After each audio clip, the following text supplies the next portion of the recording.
gente, boa noite, tudo bem? Meu nome é Ana Carolina, da Sapphire Learning Brasil, eu sou designer institucional da equipe. Hoje aqui a gente está na nossa série de webinars voltados à educação do 4.0, educação moderna, que precisa de bastante contextos digitais de aprendizagem para ser desenvolvida. E hoje a gente vai estar com a Cidinha aqui hoje, a nossa convidada especial do webinar. Então hoje é um webinar bastante especial que a gente preparou para vocês, e a gente vai falar com ela e é sobre as especialidades dela também nessa área, com bastante vivência, para a gente trocar algumas ideias e passar um pouco da importância desse contexto digital de aprendizagem na educação, ainda mais hoje em dia, que a gente está vendo a necessidade tão imediata de inserir a tecnologia em contextos educacionais, né? Então, oi Cidinha, tudo bem? Oi, Ana, tudo bem e você? Tudo bem Como também. está? Obrigada por estar aqui com a gente hoje, né? Pode se apresentar, pode começar aí, que hoje o palco é seu. A gente quer ouvir bastante o que você tem a dizer e aprender bastante hoje. Então, fica à Bom, vontade. para o papo ser meu, tem que ser nosso.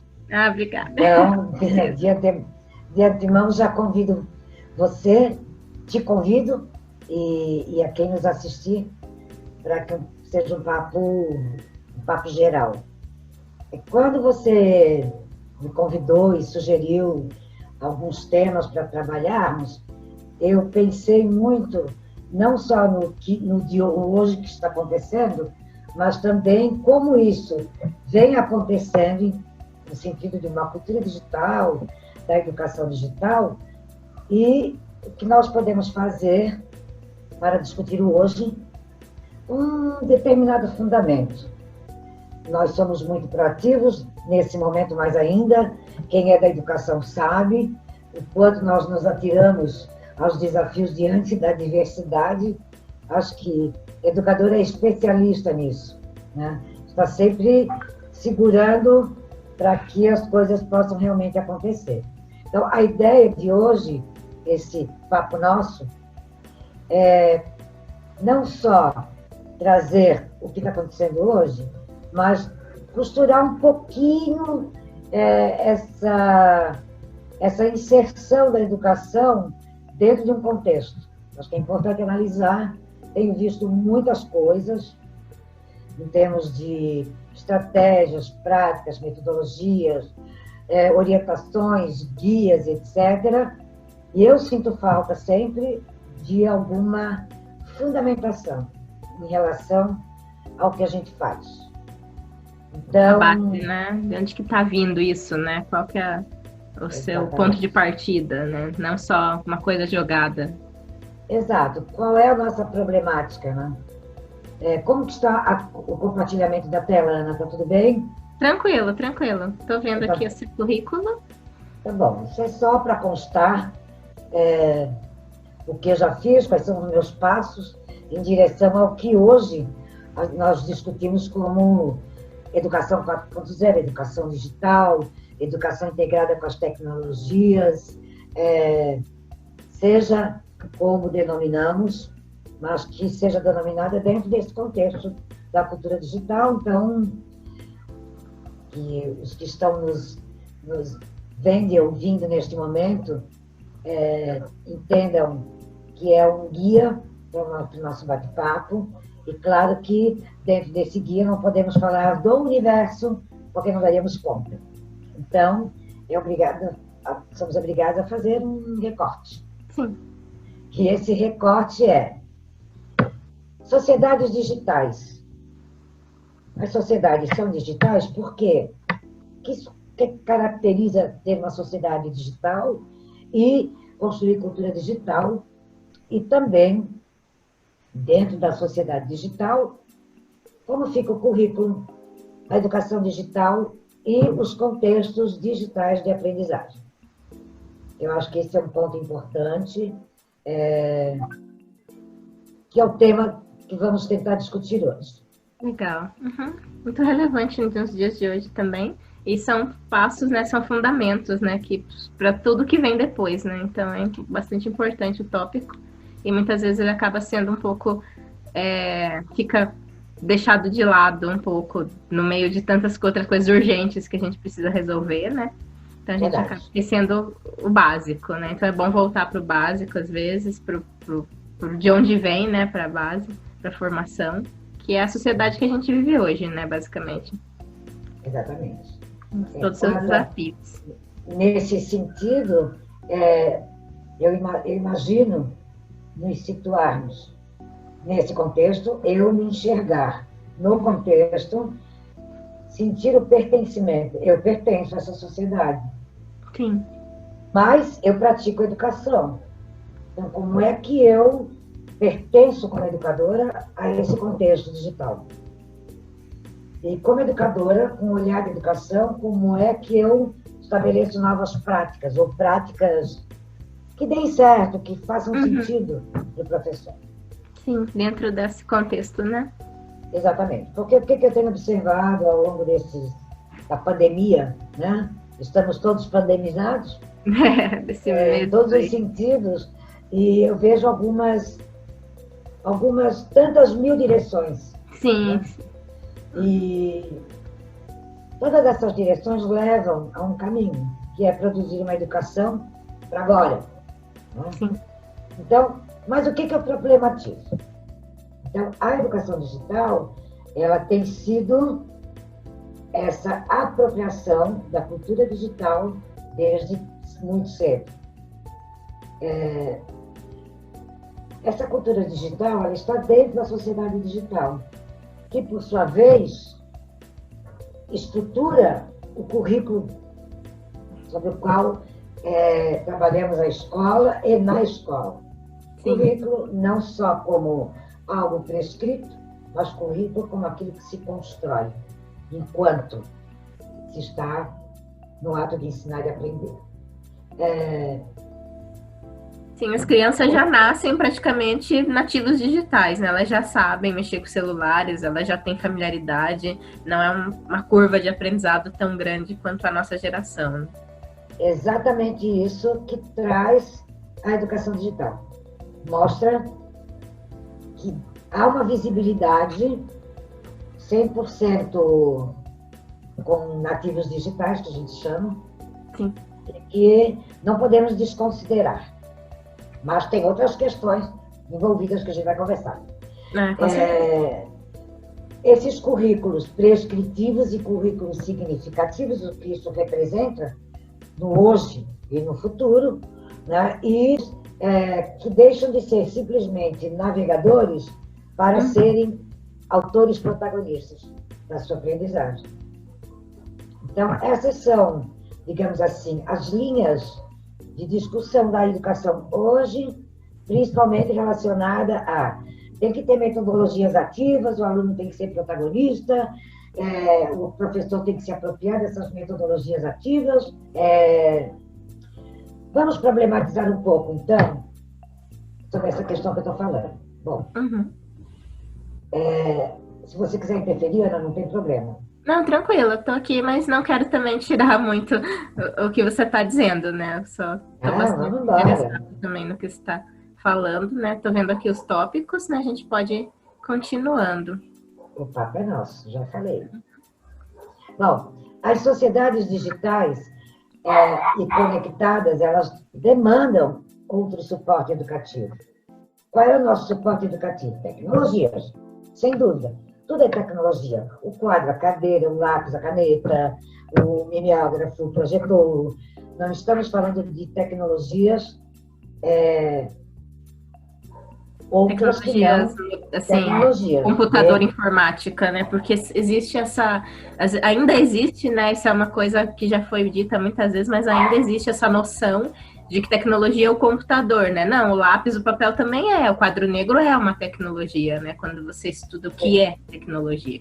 Exatamente. Então, tudo é tecnologia, né? Contanto que isso resolva o seu problema, digamos assim, né? Contanto que isso seja bom para você se comunicar, né? Então, não deixa de ser, porque não é porque não tem uma bateria que não é tecnológico, né?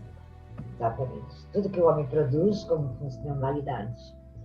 Mas, no que estamos falando aqui das sociedades digitais, elas demandam um outro suporte educativo.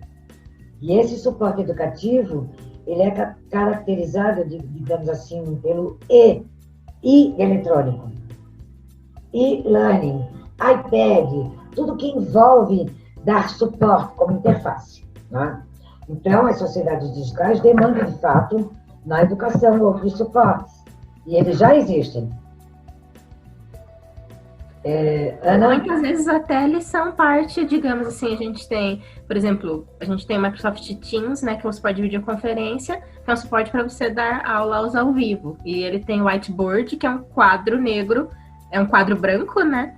Ele é online, ele é no computador, ele é no desktop, ele é no celular, mas ele nada mais é do que a versão E, né, a versão esse suporte digital do que já tem na sala de aula. Né? Então, é uma transposição, né? Algumas tecnologias também eu vejo que elas são só transposição para o digital do que já existe no analógico, né? Isso exatamente. Bastante. Então, o que acontece? Surgiram novas terminologias. Outro dia eu estava, inclusive, pesquisando um pouco para um outro projeto sobre a linguagem jovem. Então, tem muita coisa na linguagem da internet, por exemplo, que também tem, na questão profissional, novos papéis. Você é designer, você é web designer, você é designer instrucional. Há novas terminologias, novas formas de trabalhar nessa economia do conhecimento. Esse é um outro dado importante. Né? Eu sou uma pedagoga que tenho 30 anos de pedagogia e na minha passagem eu fui mudando, nunca deixei de ser pedagoga, mas fui mudando papéis, fui mudando olhares, fui fazendo recortes, educação à distância, educação digital, tecnologia integrada, enfim. Por outro lado, enquanto a indústria, né, a indústria da tecnologia, da internet, é uma indústria, a internet é uma indústria, não é só uma conexão, ela tem a sua indústria. Enquanto a indústria da internet cresce, a web cresce, a educação ainda não extrai o máximo que ela pode disso. Porque sempre na educação é preciso muita fundamentação para que haja coragem de ir. E o paradoxo é que a pandemia teve que dar coragem para todos. Sim, ela criou, eu sinto que ela criou essa situação toda, ela criou o cenário, né? Coisas que a gente já eram possíveis, já podia ser feito, mas como não existia necessidade imediata, não era aplicado. Quando a necessidade imediata surgiu, foi até uma correria, está sendo, para realmente aplicar o que já estava disponível, né? Coisas que são disponíveis há muito tempo. Né? Mas eu sinto que realmente foi uma questão de a gente estava fazendo até aqui, não precisava, mas agora precisa, então vamos fazer. Exatamente. Eu acho que essa tua observação é importante. Não é que não precisava porque estava suficiente de tal jeito. Sim. Mas agora precisa. Não tá mais para cobrir sem isso, né? Então. Não. Antes havia uma escolha. Sim. Vou me inserir ou não vou me inserir? Vou me inserir pouquinho. Vou dar um passinho para o online. Sim. Vou dar um passinho para fora pelas tecnologias. E agora? Me vejo precisando dessa infraestrutura. Sim, não só educação básica, mas o processo foi acelerado, né? É incrível. Mas as pessoas são, como eu falo, a educação ela tem essa capacidade de se arrojar para que possa dar certo. Né? Sim. Nós vamos continuar entendendo essa sociedade. Sim, isso até também é um bom gancho dos outros webinários que a gente fez sobre educação voltada para crises, né? Que não importa a crise, a educação dá um jeito de continuar de alguma forma. Nós estamos num momento de transição, óbvio. Nós não estamos 100% fazendo educação e produzindo a partir de um grande ecossistema digital. Nós estamos migrando. Sim. Né? O que isso tem a ver? Fala, Ana. Não, tem muito ainda, realmente são uma sociedade entrando na outra aos poucos, né? Tipo, às vezes tentando emular o que você tem na sociedade disciplinar, na digital, para continuar meio que da mesma forma, só que no digital. mas não é a mesma coisa, né? Não acontece dessa forma. Mas você vê que ainda existe muito pensamento disciplinar tradicional, mesmo na era digital ainda, né? Exatamente. Um exemplo que eu vou te dar sobre isso que você está falando é, por exemplo, há professores que estão migrando para o digital, mas com o seu repertório de prática, de conceituação, de concepção, né, de visão de mundo, de educação, ainda na sociedade disciplinar. Então, esse professor, a primeira coisa que ele pergunta, quando a gente vai trabalhar com uma plataforma, mostrar a estrutura de uma plataforma, como a NIL tem, e as que eu já trabalhei também, eles perguntam: como eu vou controlar se meu aluno está entrando? Sim, sim, é bem frequente, né? Eu quero ver. Como é que eu vou medir? Como é que eu vou medir quem é ele? Como é que eu vou saber se é ele ou é o irmão dele que está entrando? Então, vem toda essa carga, né? Toda essa concepção, não é carga, é concepção de educação, de sociedade que, claro, está enraizada. Não tem como isso, assim, um passe de mágica. Sim, até pela questão das instituições, né, oficiais, né, que muitas vezes vão pedir esse tipo de informação das escolas depois, né? Elas são muitas vezes cobradas nesse sentido e acaba virando uma escala, né? E claro que nós não vamos primeiro parar com esse assunto agora, porque ele é um assunto que demanda um outro assunto. Acho que um outro webinar, que é a questão da interação, da avaliação para a aprendizagem, avaliação da aprendizagem, né? Todos os formatos de escolarização. O tempo não é suficiente para a gente discutir isso tudo, mas realmente... Sim, só pincelando, né, todo esse ecossistema complexo da sociedade tradicional ainda, da escola tradicional, né? Claro. É um sistema bastante complexo também. Com certeza, a gente... não chegamos nisso ainda. Né? Porque ainda estamos sob o formato de escolarização. Sim. Então, algumas coisas ainda, digamos assim, precisam dessa construção teórica mais clara. Sim. Para quem está participando do processo. A questão, assim como a pandemia, como o coronavírus, a Covid-19, está começando a construir a sua literatura científica em torno da educação, nesta transição, nessa migração rápida, que não se chama, eles nem chamam de educação à distância, falam de aula remota. Sim. Ainda não tem os seus construtos teóricos, né? Para que um dia a gente possa, olha, a experiência da NIL com os seus alunos, com as suas plataformas e ambientes de imersão em educação, funcionar assim. Nós vamos contar a história. Nós vamos teorizar essa prática. Sim, no momento depois, né? Exatamente. Por isso, a minha preocupação é que a gente tenha clareza da sociedade, da concepção da educação e dos fundamentos. Outra coisa importante é que a gente aprende permanentemente. Não há mais terminalidade. Sim. Nós estamos sempre eternos aprendizes. Se antes nós completávamos o ensino médio, fazíamos um curso técnico ou uma universidade e uma pós-graduação e vamos ao mercado de trabalho, hoje eu já fiz a pós, eu já fiz terminei todo o ciclo acadêmico, escolar, e ainda continuo tendo que fazer curso e aprender, ensinar e aprender e ensinar. Sempre, porque as coisas mudam.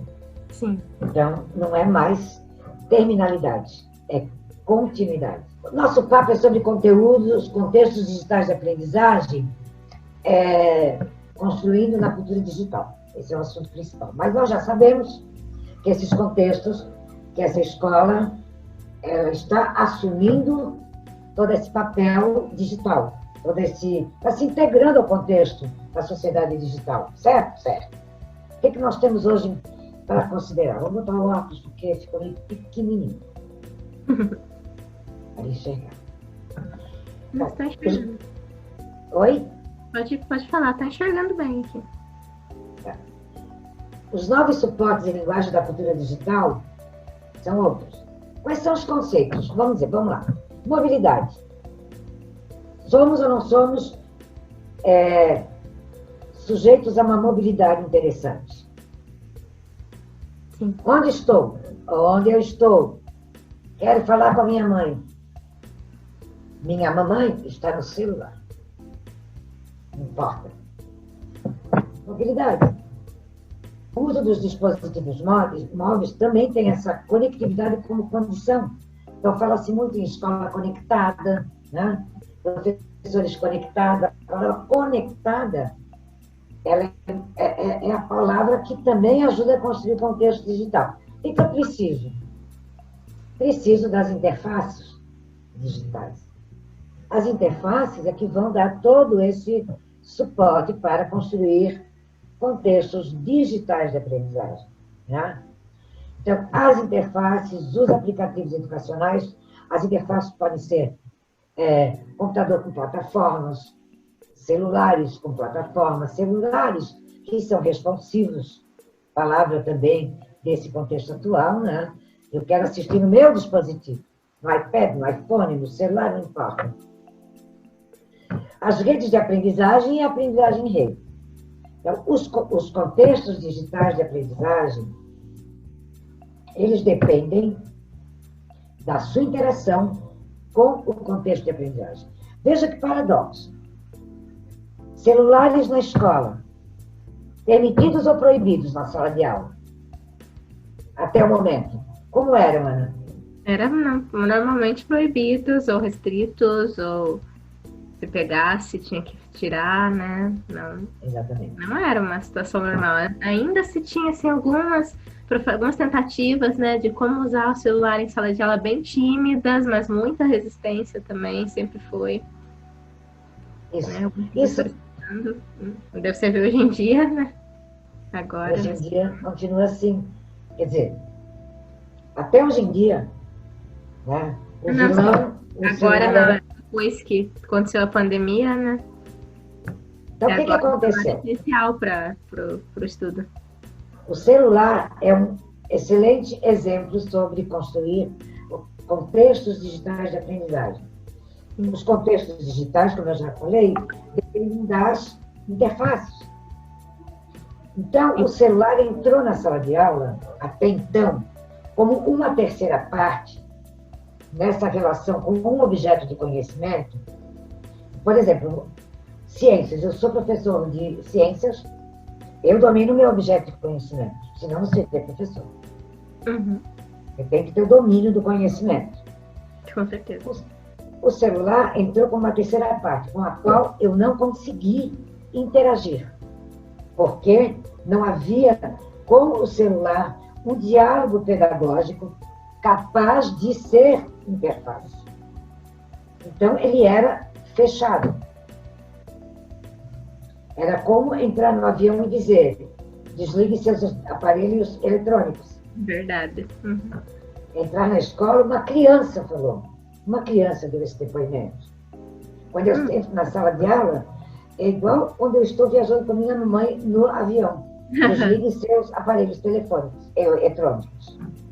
Então, o celular foi silenciado. Era autorizado, caso houvesse um projeto colaborativo autorizado pedagogicamente, então ele podia entrar. As escolas entraram com conexões. Todas as escolas com Wi-Fi, internet. O que aconteceu? Antes da pandemia. O que aconteceu? As crianças, no recreio, na hora do intervalo, passavam mensagem para o pai, para a mãe, para o primo, para o tio, não importa. E os pais perguntavam: o que você está fazendo com o celular na mão na escola? Está estudando? Não, eu estou no recreio, estou isso, estou aquilo. Os pais foram à escola dizer: eu não quero meu filho conectado, porque eu quero que ele aprenda na sala de aula. Isso é uma outra situação. Uhum. Completamente desconectada da realidade. Sim. Então, nós tínhamos o celular como vilão. Sim. Aí, Poucas palavras, vilão mesmo. o celular não podia entrar na sala de aula. E agora, qual é o modelo? Agora ele é a sala de aula. Exatamente. Agora, o celular traz a sala de aula. Sim. É ele que viabiliza, ele é o suporte. Ele é o suporte, ele é a interface, ele é, digamos assim, o que possibilita, ele é a via de acesso. Sim, até porque em várias situações o estudante, o que ele tem é o celular para entrar na sala de aula, né, nesse momento. Porque às vezes até tem um computador em casa, mas tem 3 crianças, né? Eles vão usar o celular deles para entrar. Eles não vão ocupar normalmente o computador da família ou até ligar o computador e tudo mais. É mais fácil eles usarem o celular para isso. Então é realmente isso. Aqui no Brasil, mais de 90% do acesso já é dispositivo móvel, né? Então, e veja que a gente está falando de celular e smartphone. sim. Os smartphones, claro, que são esses que trouxeram toda a web, toda a capacidade de conectividade, de mobilidade, trouxeram para dentro com as mídias, com essa linguagem midiática. As multilinguagens, né? Vídeo linguagem, texto linguagem, aplicativos de comunicação, de informação, de interação, de tudo. Bom, como eu não posso me estender muito, e o meu compromisso era trabalhar um pouquinho a educação 4.0 e nela a construção de contextos digitais de aprendizagem, eu faço o convite para que o que a gente está conversando seja apenas um impulsionador de aprofundamento. Nós estamos aqui, digamos assim, estimulando novos caminhos. Eu vou me interessar mais pela questão da mobilidade, eu vou mais por esse caminho do que a educação 4.0, que é essa educação que traz novas propostas de desenvolvimento com as tecnologias, como, por exemplo, projetos problematizadores, etc., né? Mas nós tínhamos, então, falando da educação digital, essa que é da sociedade disciplinar e que trouxe o computador, trouxe o celular, trouxe o iPad, o tablet, tudo, ela, por muito tempo, potencializava alunos navegadores e reprodutores de conhecimento. Uhum. Dava espaço ao potencializar o protagonismo e a autoria. Embora o aluno tenha os aplicativos de maker, né? Essa cultura maker do fazer fazendo, embora nós tenhamos um universo da cultura maker, a escola estava apresentando o universo de pesquise, navegue, busque. Não é nem pesquise, é busque, procure. Né?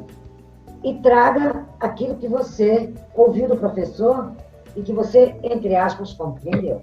Então, são os navegadores e reprodutores. A educação 4.0, ela chega no auge do protagonismo através de projetos, por exemplo. Sim. Mas então agora eu vou usar só a educação 4.0 com integração do ensino de ciências, matemática, robótica. É isso? Não, nós vamos sair da fila, como eu estou mostrando aqui nessas imagens, né? As crianças com a tecnologia, fazendo na mesma organização, da sociedade disciplinar, e crianças fazendo de um outro jeito. Ok? Então vamos aqui, Ana, finalizar, que eu acho que para mim é mais importante. Não basta a simples aquisição de equipamentos. Dispositivos, eletrônicos, eles não são máquinas de ensinar. Eles são interfaces. Sim. O jeito de ensinar está em mim. Se eu sou uma professora que ensina de forma autoritária, eu vou usar o dispositivo desta forma. Se eu sou uma escola que disciplina, que vigia, que controla, eu vou usar o dispositivo desta forma. Então, integrar o dispositivo ao currículo, promover a aprendizagem significativa, não depende da máquina de ensinar. Essa tecnologização, ela não resolve. Sim, O que resolve é que o objeto de conhecimento se coloque na interface tecnológica para construir com o aluno a aprendizagem de sentido. Então, se eu tivesse que deixar uma mensagem para o professor, é essa: reveja, repense, retome, redescubra, porque o que é preciso antes de tudo, readmirar a sua prática e mergulhar nas práticas que estão sendo desenvolvidas e pensar um pouco na pouca contribuição que eu espero ter dado a esse espaço de webinar, que é desenvolver, construir contextos digitais de aprendizagem para o agora. Sim, mas isso é muito relevante mesmo, né? Porque é bem isso, o professor nunca vai ser substituído, ele nunca vai ser trocado por uma máquina de ensinar, nem nada disso, isso não existe. O professor que dá a vida à educação, então, são apenas tecnologias diferentes que vão sendo apropriadas, né, pelos profissionais, porque, no fim de tudo, na educação, você sempre vai ter o profissional ali. Então, isso é muito importante para os professores e para as instituições também entenderem, né? Que não adianta você ter os sistemas mais super caros, às vezes, né? Investir 10 bilhões, mas como você investiu esse dinheiro, né? Em que você investiu? Às vezes você tem uma ferramenta, às vezes menos é mais, né? Às vezes você tem a certa e é o que você precisa, né? Você não precisa de algo muito mais complexo que isso, né? Exatamente, Ana. E nós estamos falando aqui de utopia. Claro que reconhecemos que os contextos digitais ainda são, digamos assim... São muito complexos, né? Porque a gente tem várias questões aqui no Brasil, né? A gente tem a acessibilidade dos alunos, a gente tem a questão do tempo, a gente tem a cultura, né? Então, a gente sabe que não são contextos fáceis, mas por isso mesmo que a gente precisa dessas saídas, né? Justamente, né? Se fosse fácil, era fácil. Não, se fosse fácil, não era fácil. Não teria desafio nesse sentido, mas é justamente acho que isso que torna o professor ainda mais importante nesse processo, né? Sempre foi, mas realmente não é só uma questão utópica ou de sonho ou de hipótese, né? Não é uma hipótese mais. A tecnologização é da máquina, não é do professor. As máquinas mudam. As máquinas mudam. As interfaces mudam. A indústria rápida da internet e das tecnologias de comunicação e informação, os conceitos e as concepções em educação precisam ser sempre revisadas. Se eu tenho ferramenta para me comunicar, eu vou me comunicar. Não vou? Eu vou incluir a comunicação no meu ato pedagógico. Eu vou incluir essa terceira parte, chamada interface tecnológica, no meu ato pedagógico. De que forma? Cada um tem a sua forma e o seu jeito. Não posso criar um guia, mas eu posso dizer que se nós falamos de colaboração, vamos aprender com os nossos pares. Vamos desenvolver práticas e falar sobre elas. Tá bom, Ana? Tranquila, né? Então, agora a gente vai abrir para perguntas. A gente tem bastante material ainda para discutir, né? Mesmo com uma apresentação que precisa de um recorte. E se vocês quiserem mais conversar com a Cidinha ou com a gente aqui, a gente também deixa os nossos contatos no chat. E a gente está disponível para um diálogo também agora. E fiquem à vontade, a gente tem o e-mail ali. Depois, se você quiser passar os contatos da sua empresa também, a gente coloca. Né? E obrigada pela participação hoje. Foi bastante importante, eu acho bastante relevante a gente ter vários profissionais e pessoas que são realmente da área, com experiência, para dar um pouco desse suporte, dar um pouco dessa compartilhar esses conhecimentos tão necessários, né? Isso. Obrigada. Obrigada, Cidinha.